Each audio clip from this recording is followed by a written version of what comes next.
চাকরি থেকে আমার রুগীটার পাশে অবশ্যই। থাকারিয়াটা আমার এখন জরুরি বেশি। আসলে কি ফোন দিয়েছিলাম, ফোন দেওয়ার পর বললাম যে স্যার এরকম এরকম আমার চাকরিটা থাকবে কি থাকবে না এটা আপনার পরে আগে রুগীটার কাছে আলাদা জরুরি বেশি রুগী।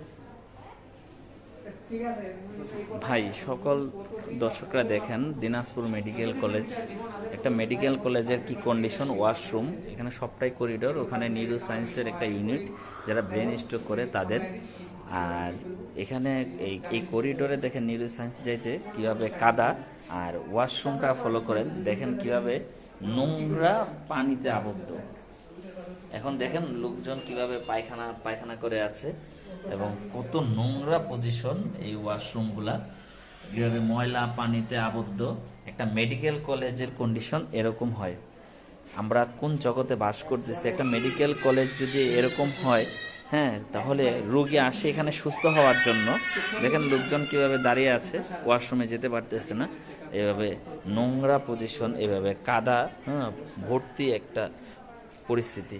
মানুষ আসে এখানে সুস্থ হওয়ার জন্য, আর এখানে যদি এই অস্বাস্থ্যকর পরিবেশ থাকে তাহলে মানুষ কি সুস্থ হবে না অসুস্থ হবে? এটা জাতির বিবেকের কাছে প্রশ্ন।